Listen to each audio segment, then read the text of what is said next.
오늘은 반공청년단의 기자회견을 소개해 드리려고 합니다. 이들은 왜 밤을 쥐새우면서 한남동에서 시위를 하고 있는지 그들의 목소리를 여러분께 전해 드리려고 합니다. 민주노총과 공수처가 대통령 관저로 기습 침투할 가능성이 있다라는 첩보가 있었습니다. 그래서 당시에 용기를 가지고 물러서지 않은 그런 청년들을 저희 사이에서는 백골단 같은 그런 용맹스러운 어떤 모습을 보이지 않았나. 그래서 저희가 백골단으로 알려진 것 같습니다. 그러니까 윤석열 대통령을 지지하는 어떤 민간 조직이라고도 할 수 있을 것 같아요. 김민전 의원과 함께 오늘 국회에서 기자회견을 저렇게 했는데 화면으로 좀 정리 좀 해보겠습니다. 그러니까 윤석열 대통령을 지키자라는 목적을 갖고 있다고 알려져 있죠. 그래서 지금 이게 뭐 백골단 표현돼서 이게 과거에 쓴 표현이에요.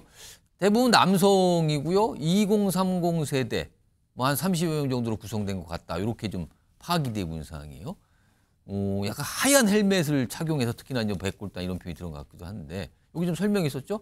필수 착용 장비는 하얀색 헬멧 그리고 뭐 보호대, 뭐 붉은 경광봉이다. 그럼 대통령을 지키자 이런 겁니다. 최소한 평론가 이러다가요. 아까 경찰과 군은 약간 좀 빠지는 분위기고 경호처만 남는 분위기 아까 그 내용 전해드렸는데 이러다가 공수처하고 경찰이 2차 체포영장 집행할 때 이런 민간 조직과 또 충돌할 가능성까지 생기는 걸까요? 그럼 혹시? 그러니까 저도 지금 우려스러운 게 이제 뭐 백골단이라고 저 명칭 자체도 좀 약간 좀 제가 보기에도 부담스러운 그 얘기입니다. 왜냐하면 백골단이라는 게 우리 근현대사에서 매우 부정적인 이미지로 각인되고 있지 않습니까? 근데 굳이 저렇게 흰색 헬멧을 썼다고 백골단이라고 지칭하는 것과 그다음에 저렇게 또 기자회견장까지 와서 본인들의 존재감과 본인들의 활동 영역을 공개하는 게 저는 과연 온당했느냐. 왜냐하면 자경단 정도로 자체 질서를 좀 유지한다든가 그다음에 외부에서 오는 불순한 인력들을 좀 통제한다든가 하는 그런 자체적인 자경단 조직이면 모르겠으나 만일 저기에서 공권력이 투입되는데 그걸 적법하지 않게 막았다는 경우에는 이게 민간의 희생으로 이어질 수 있으면 이건 또 다른 프레임이 형성되는 거거든요.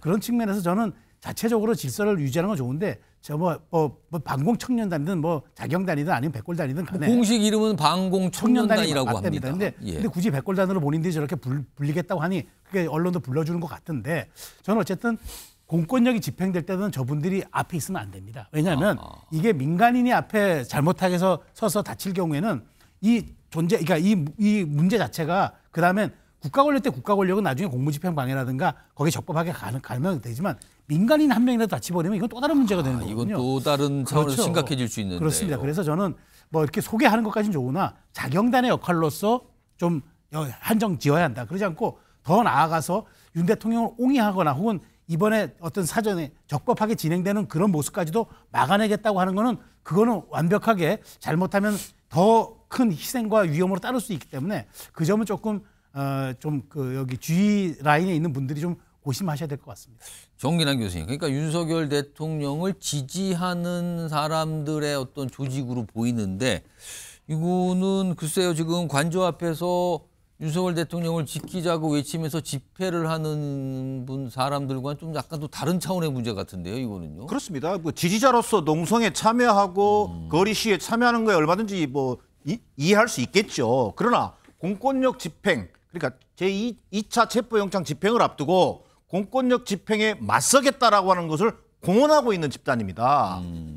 물론 우리가 굉장히 그 민주화 운동 세대들에게는 굉장히 그 어떤 아픈 상처가 있습니다만 민주화 그 군사 독재 시절에 소위 이른바 군사 독재 정권의 앞잡이 역할을 했던 이 백골단을 떠올리게 되는 또 해방 전국의 서북 청년단을 떠올리게 되는 2025년 새해 벽두부터 국회 기자회견장에 무슨 반공 청년단이 등장하는 이런 참담한 현실입니다만 어찌됐든 그래도 국회의원이라는 사람이 헌법을 누구보다 지키겠다라고 하는 국회의원이라는 사람이 그런 공권력 집행에 맞서겠다고 하는 이른바 반공 청년 단원들을 국회 기자회견장에 소개시키고 또 그것을 어떤 정당한 분노로 포장하고 이런 일이 지금 벌어지고 있는 겁니다. 이것은 기본적으로 윤석열 대통령이 지금 관절을 요새하면서 농성에 들어가고 여론전에 들어가고 이것을 또 밑받침해 주는 게 지금 시위에 참여하고 있는 지지자들이고요. 더 나아가서 지금 이 백골단의 등장은 자칫 잘못하면 국민들이 가장 우려하는 공권력 집행 과정에서의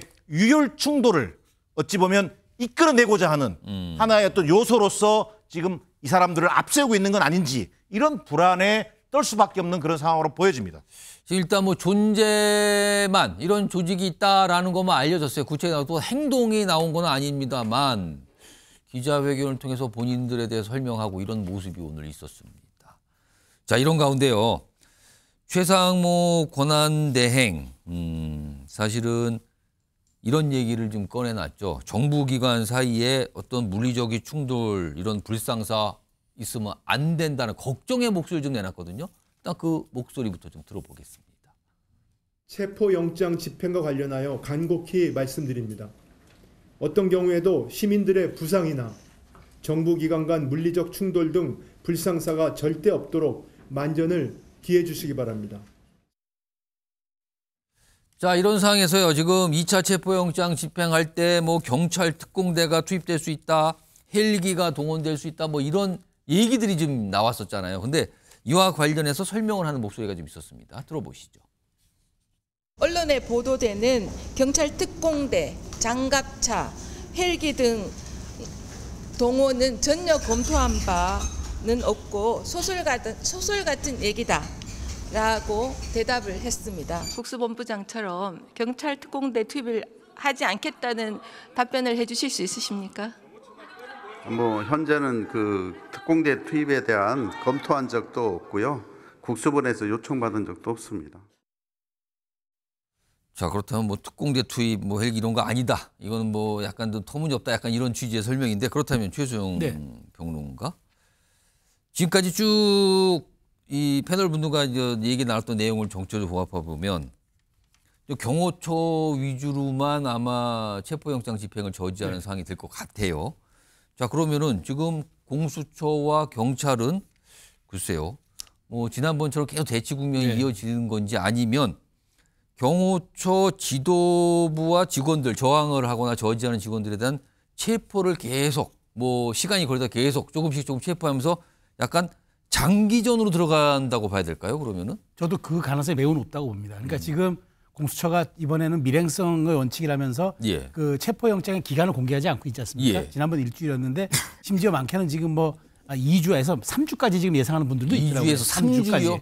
그러면은 충분히 말하자면 저쪽에서 그러니까 윤 대통령 측에서 공성전을 한다 그러면은 여기에서는 그 방어적 측면에서 장기적으로 가가지고 지금 저는 그래서 장기적으로 가는 일환에서 지금 심리전을 하고 있다고 봐요. 그러니까 내각 경호 철수시킨다, 국방부 협조 안 한다, 경찰 협조 안 한다, 그 경호처만 남는다. 자, 이럴 경우 당신들 일반직 공무원인데 만일 공무집행에 계속 저항하다 보면 나중에 문제 생길 수 있다. 계속 지금 여론 압박하다가 대치하는 상황에서 조금씩 들어가면서 아마 이제 한두 명씩 이렇게 좀 제압을 해서 끌어내는 형식으로 한다 그러면 시간이 좀 많이 걸리겠죠. 근데 체포영장에 뭐 2주든 3주든 간다 그러면은 사실상 저렇게 되면은 그 과정에서 또 만일 부담을 느낀 경호처 수뇌부가 또 다시 한번 그 판단을 하게 될 경우도 있을 수 있기 때문에 저도 그래서 지금 많은 사람들이 예상처럼 뭐 경찰 특공대가 투입이 되고 헬기가 투입이 되고 장갑차 투입되고 그러면 안 되죠.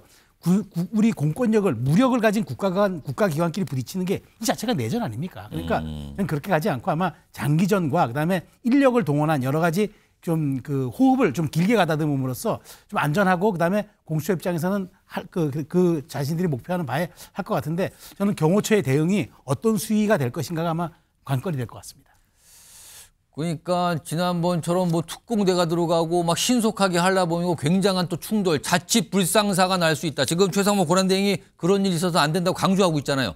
그렇다면 그걸 피하는 방법은 체포를 조금씩 해서 경호처의 이 저지선을 약간 무력화하거나 약화시킨다? 이런 걸로 가는 걸까요? 아직은 정확한 그림이 없고 설명은 없습니다. 그러나 정치권에서는 이런 전망도 좀 하고 있는 상황입니다. 자, 그런 가운데요. 앞서가서 지금 국회 본회의장에서 열리고 있는 천안질의 장면을 좀 보여드렸는데 이런 모습도 방금 전에 있었다 그러는데요. 내용 좀 들어보겠습니다.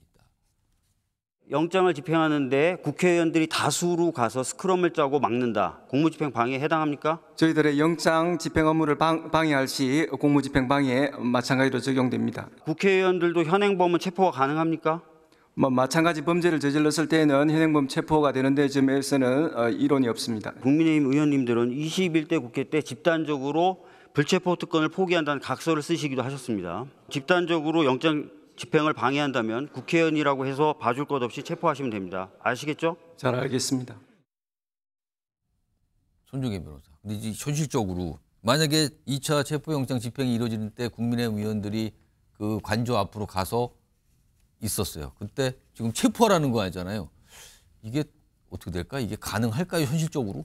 사실은 현실로 발생하지 않기를 바라는 마음이 다 강하다 이렇게 말씀드릴 수 있고요. 국회의원들은 불체포 특권이 있는데 현재 지금 불체포 특권을 행사하지 않겠다라고 스스로 약속한 각서가 있었다 한들 내가 법상 규정된 권리를 또 행사하겠다라고 한다면 충돌이 되는 문제가 발생하겠죠.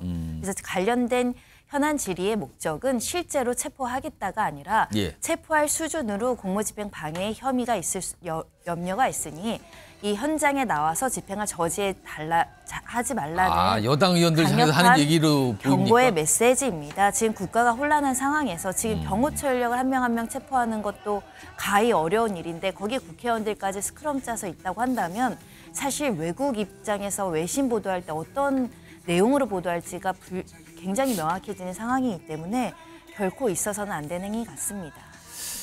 이런 얘기까지 지금 이 국회 본회의장에서 질의응답으로 나오고 있는 상황입니다.